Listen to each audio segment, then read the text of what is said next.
My name's Sean Goldfinger, and I'm here to welcome you to the Belichick Film School Week 2 wrap-up. Today we're going to speak about some of the week's breathtaking moments, some of the sour ones. We will uncover surprises, both on the winning side and on the losing side. There are going to be highlights. There are going to be tears. We're going to have plenty of quotes from the teams, and as we continue to go through, plenty of cries as well. We all know some people walked the walk this week, but on the other hand, others talked.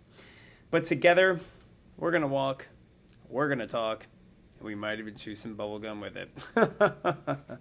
Anyways, let's get into it. Our first matchup, we had Schick Quattro versus, well, I wasn't so sure I was in the right place when I looked to interview him, but I think I found him. The famous author, Clayton Bigsby, had this to say. Well, look no further, fella. You found me. That I did. Clayton Bigsby, the author? What, you don't think I can write them books? Just because I'm blind don't mean I'm dumb. Unfortunately for Clayton, he was not smart enough to outwit Schick Quattro. He lost by a score of 133.6 to 91.8.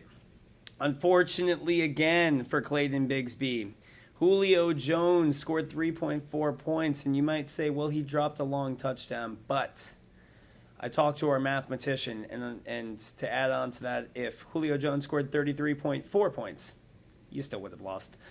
Coming in on the bottom barrel, we had David Johnson and Todd Gurley with a combined 12.1 points. Let's talk no further about you, Clayton Bigsby. Next week is another week, but 8th place is still 8th place. And Schick Quattro, we had Aaron Rodgers, that bad man, coming in with 23.7 points. We had Robert Woods and Dalvin Cook combining for 26.4. James Conner with 20.1.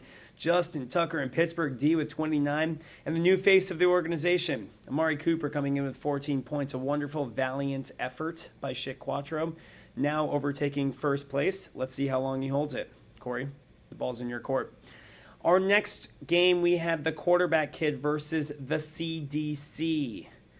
When asked about the loss of 144 to 111, the CDC said this about the quarterback kid. It's my quarterback.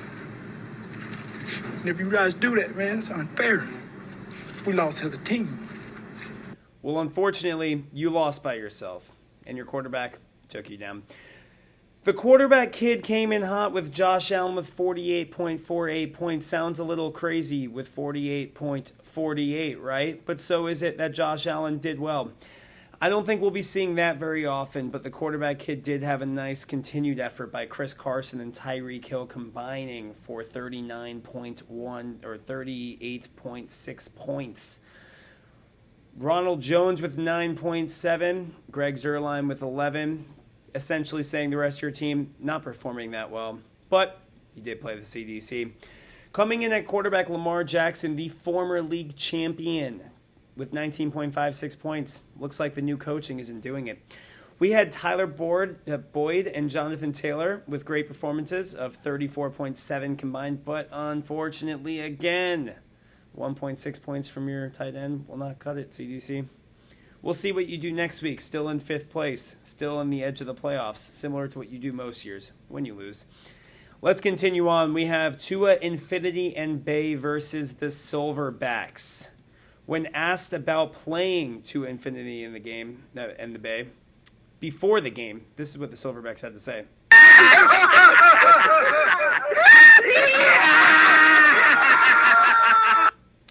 After playing Tua, Infinity, and Bay with a win of 167.08 to 114.38, the Silverbacks have this to say.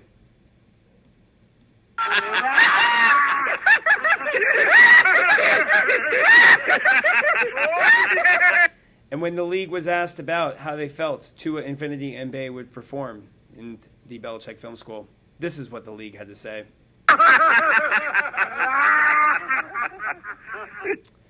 Anyways, back to the game.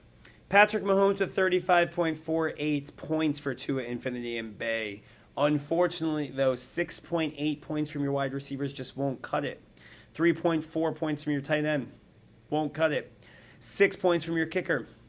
Will not cut it. And let's move over to the Silverbacks with 21 points from Mike Evans, 47.6 points from Aaron Jones, 29.3 from Stephon Diggs. We had 11.3 from Hunter Henry, 15.4 from Melvin Gordon. The list continues to go on. He is starting off strong in third place with a 1-1 record, but we'll see where that takes him continuing forward. On to Dak to the future versus the social distancer. Probably the matchup of the two bottom tier in the league. We had Dak to the future with 130.2 versus social distancer with 102.06. That just will not cut it, Connor. We had a 1-1 ninth place team now against an 0-2 10th place team. With Dak Prescott scoring 45.8, which was very lucky. That led the Dak to the Future team, who then had Saquon Barkley, which, unfortunately for him, is now out for the year. Good for him. He has James Robinson as his flex with 19.5. Probably won't see that again. But hey, crazier things have happened. And let's move over to Social Distancer, who significantly socially distanced himself from 9th place, 8th place, 7th place, and everything going forward. Matt Stafford with 20 points, Kenyon Drake with 10, and Nick Chubb with 25.8. But unfortunately for him, having Brian Snell Jr. with negative 1.4, you heard it here, folks. It won't cut it. We'll see what he could do moving forward. A former league champion, but now could be going for his second to last place in just as many years. And last but not least, we have Clarinet Cat versus the Era of Sleep. Some of you might remember Clarinet Cat as they won the championship last year. The Era of Sleep the 2 years before that. So what we would call a very big matchup. Unfortunately for the Era of Sleep, he lost. Now 0-3 in his last 3 matchups versus Clarinet Cat. Russell Wilson with a 44.42 effort. Now you might say, will he do it again? Well, he did it both weeks.